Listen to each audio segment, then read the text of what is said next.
give you some quick summaries on some of these baseball games and hopefully provide you some winners and also some good information to base your bets on. We've got Craig Trapp with us. And first of all, hit that like button. If you're watching, go ahead and hit it. It helps us out, and we would really appreciate it. And also, if you have any locks for the day, let us know in the comments. We'll look over them, see what we like. And, some of the comments have had some really good plays in them. So keep it up, guys. We appreciate you guys tuning in. And let's dive in. Craig, how are we feeling today? I had a good day yesterday. The only thing that really got me, which was a terrible bad beat, I had the under in that Rangers game, 3-1, Minnesota leading going in the top of the ninth. Goes 3-3, then they allow two-run homer and then another hit to give me 3 runs and push it over by a half. That is a tough – the new extra innings rule is really hard on unders.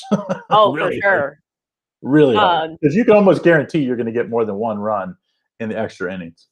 Yeah, definitely kills unders, and that's where unders go to die, is in extra innings with this new rule. Coming off a night where remind me not to bet on a side and a total, because I ended up rooting against myself several times in that Rays and Angels game. However, I split the difference and, somehow managed to hit both the Rays first 5 and the over 8.5, but remind me not to do that again, because my nerves can't handle trying to root for very specific, game situations. So I'm not going to do that again, but it was a good night for me. Let's dive into some of these games for today. Let's start with the Orioles and the Mariners.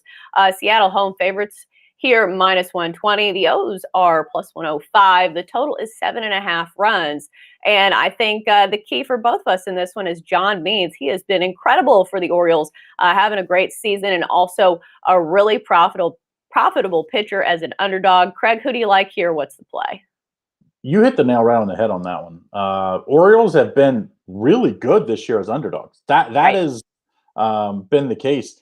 Here you get them, plus 100 or plus 105, depending on, shop that line around. But Means has been great this season, way better. In fact, the Orioles in general, both of these teams, I thought both of these teams would be sub 500 teams. And you look at, if the Orioles win here, they're going to be basically 500. The Mariners are a few games above 500. I like the Orioles here. I have this as a 4-star play. I just really think the Orioles as an underdog, I'm not saying you can bet them every night, but in specific situations, they continue to provide us a positive ROI. So I'm on the Orioles again, 4-star play. And this one goes early. Don't forget, 3 o'clock Eastern Standard Time, so don't wait around. Yeah, love John Means here. The lefty is 3-0 this season with a 1.70 ERA against this Mariners lineup that, hasn't been a juggernaut offensively. I will say Kikuchi has been pretty solid as well, better than he has been in the past, because I have faded him last season and it was very profitable. But I do like the Orioles behind John Means here. The Orioles in general have been good in the first 5, especially on the road. If you look at their first 5 record, money line on the road, they do have a winning record at 7-5-4 for a profit of $418 if you're betting $100 for your unit size. So I will take the Orioles in the first 5 behind John Means. Let's go on to the next one. Braves and the Nats. Braves -130 on the road here. Total is 9 runs. Craig, who do you like, or what's the play? The story of this one, Max Fried coming off the DL, IL, whatever you have. Max Fried last year, I thought one of the better pitchers in baseball. He definitely, I thought about midseason, I thought he had a chance to win the Cy Young. Obviously went to the IL early this year, and he can't come back at a better time for the Braves. Their bullpen, I thought their starting pitching would be a strength for them. Has not been so far. They have started so I do like the Braves here, but I wouldn't go crazy in this one because I'm always a little worried that first time back, a guy off of an IL, how long is he really going to go?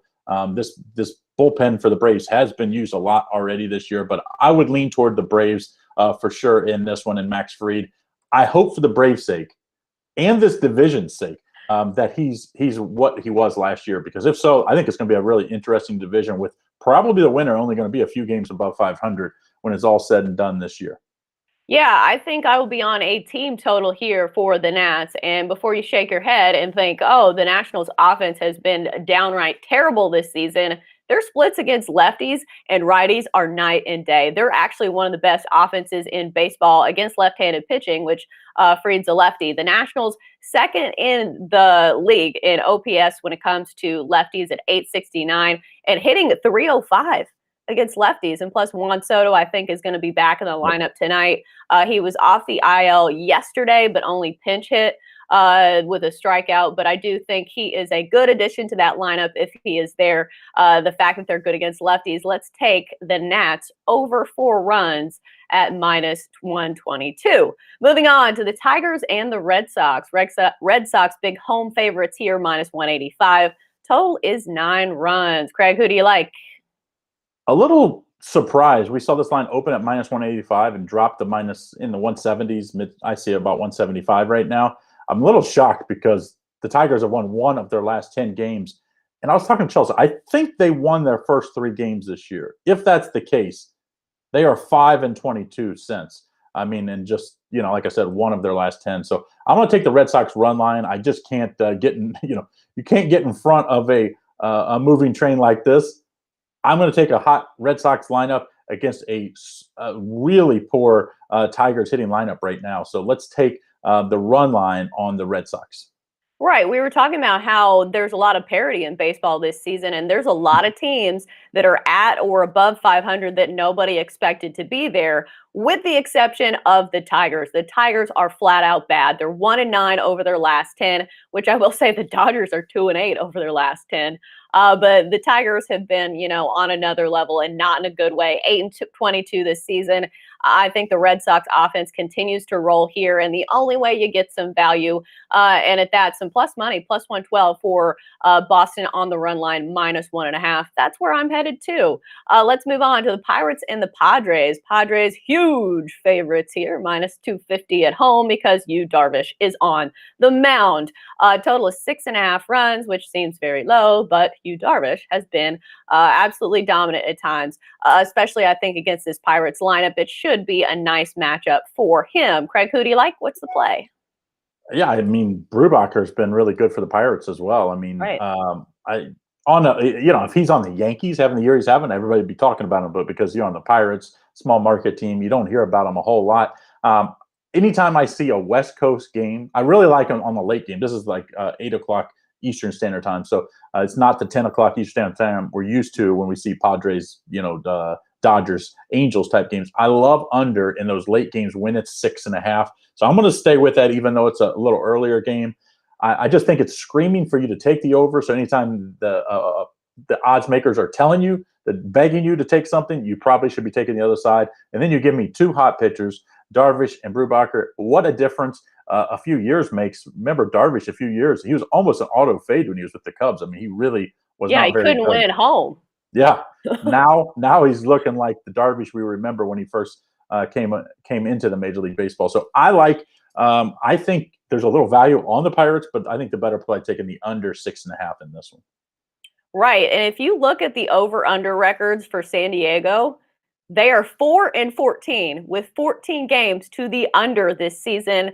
I think that continues here with Yu Darvish on the mound and Brubaker for the Pirates. Both pitchers with sub-3 ERAs, and Yu Darvish with a 2.13 ERA. And obviously he has the major strikeout stuff, which is what you're looking for when you're taking unders, because if they get runners on base, they have the ability to strike out batters and not let those runners, cash them in. So I think the unders the play here, 6.5, very low. But like I said, the Padres super hot to the under at home this season. So let's take the under 6.5 runs. Moving on to the NBA, of course, my least favorite thing to talk about this time of year, but we will do it anyway. Craig, who do you like in the NBA today? Well, we cashed yesterday. Remember I said in that Clippers game, I said as long as Van Fleet was playing, take Toronto. They easily covered. Toronto was up most of the game. I kind of a similar angle today. Wizards at the Bucks here. This is 8 o'clock Eastern Standard Time. 4.5 star play for me. I like the Wizards here. Bucks are favored by 4, a total of 241. I like the Wizards. This line opened, I think, 7, bet down to 4. The Bucks had a big win against Brooklyn last night. They beat Brooklyn, 2 of the last 3 days. But now they face a rested Washington team that is the hottest team in the league. I mean, people were laughing at this Washington team just a month ago. Now this Washington team, I believe, has won 8 of the last 10, covered in 8 of the last 10. Give me the Wizards here. I think they win outright, but let's take the 4 points just in case. But asterisk, as always in NBA, make sure that Beal and Wall are playing, because this is the weirdest year ever that an hour before the game, these injuries and these guys get called out. So I would take the Wizards +4, though, for the NBA today. Right. Is Russell Westbrook going to be playing? It looks like, I was going to say, I know everybody's on Bradley Beal when it comes to scoring, but I saw some stat where Westbrook could score, 0 points or have 0 assists and 0 rebounds and still average a triple-double this season. My goodness, the way he fills his stat sheet this season, it's unreal. And I think he's got a chip on his shoulder because everybody talks about, the top players in the league, and sometimes they do not include him. And obviously, he is doing big things for the Wizards. You guys go over the Reds game already. We have not. That should be a good one. Reds and White Sox. I think I'll be riding the White Sox first 5 in this one. I've talked about, first 5 trends, and the White Sox are the most profitable team. First 5 money line in baseball, 10-2-3 for a profit of $447, 7-2-1 over their last 10. So I will be taking the White Sox and that potent offense here. I know Dallas Keuchel might not have the edge in this pitching matchup, but I do like the bats a little bit better. Craig, do you have any thoughts on the Reds today? I don't know. It's hard to say so far because you have a small sample size for starting pitching, but Sonny Gray is, he was really good last year. He, at times this year he's been good. But the Reds offense, it's feast or famine. Either they're going to put up 8 or they're going to put up 0, it seems like. So I would take the more consistent lineup in the White Sox and the price. You give me that price on a team that's playing a little better right now, in my opinion. So I would take the White Sox in that one. Yeah, the Reds almost like last season, because if you looked at run differential last season, the Reds were one of those teams that had a really high run differential, which means they were piling up the runs. But a lot of times those would be in single games where, they win 16-2, but then they would lose, 2-0 in the next game. So it can be a little bit misleading. Did that game just start? It probably did. I know it was a 12-15, 12-20, something like that game. So it's probably just starting right now. Yeah, that game was going on. So you might be able to get some game tracker. So hopefully we're not proven wrong, before the end of the show. But that's just, how I feel. And obviously it's too late to get in on that bet. Let's look at some of these other comments. Craig, you see any that you like to chime in on? Somebody said like the over 3.5 for the team total for White Sox. I mean, it's over. The White Sox team totals went over a bunch. It feels like that's been a pretty solid bet this year.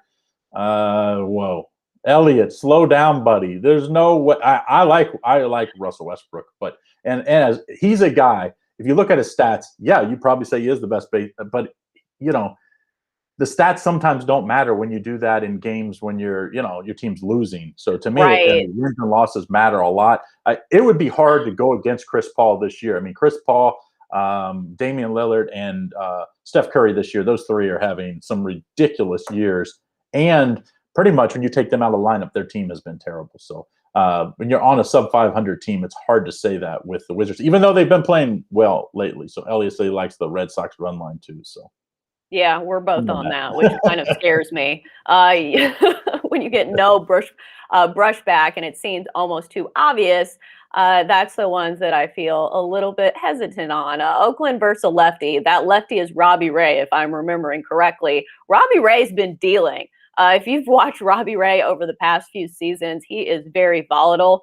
Sometimes he'll strike out 9 and go 6 shutout, and then the other times he'll walk 5. Give up 3 home runs all before the 4th inning. So I think Oakland is very good against lefties, but Robbie Ray does have good strikeout stuff. So I'm staying away from that one. Craig, any other thoughts on today's slate? No, but make sure if I know Chelsea always says, make sure you leave in the comments who you like, or if you have questions, I'm always in the comment section. I also have our other moderators in there. So if you have questions or what you like, leave it in the comments after the fact. We'll try to get to it. And, we'll be back again. What's today? Wednesday. So we'll be back again next Tuesday again with quick hits. We'll have hopefully Sean Higgs in his new digs in Texas. We'll have him back for to put the trifecta back together. Right, and the no drama llama, of course. So, Hopefully um, it made its way to Texas. I'm not sure. You never know. I know Sean's been trying to sell it. Um, Bad dad alert. He should be keeping those for sentimental paintings. I know some of you guys are probably wondering what we're talking about. Sean has paintings of llamas that I know we're very off topic right now, but at least we're not crashing on Leg Show magazine. That's right. So, That's right. He got off he got off light today. oh man. Yeah, if you ever want to be roasted, just let us know in the comments. We love doing that too. Big fans of, joking around and stuff like that. Again, hit the like button if you haven't already. We do appreciate it. If you like what we're doing, let us know. It helps us out a lot. And also leave your locks in the comments. These videos live on well after the fact, even when they're not live. So if you leave those comments after the fact on YouTube, we can still see them. So we want to thank everybody for tuning in. Unless, Craig, you want to chime in on that Sixers money line play? I don't play big money line favorites like that, so I would not be on that one. I do Yeah, say I saw the Knicks game. the Hard to. Knicks have been hot. Yeah, I mean, you could say the Wiz. If you bet the Wizards and the Knicks, the last 10 to 15 days, your bankroll is pretty hefty right now. Right. Knicks, and also I will say Julius Randle's kid is knocking on Riley Curry's door for cutest kid Yeah, in the NBA. Very cute stuff. If you ever seen Julius Randle's. Riley's getting too old, so it's like Oh yeah, you need the next version. Now she's going to be like Paris Hilton in like 5 oh more my years. gosh.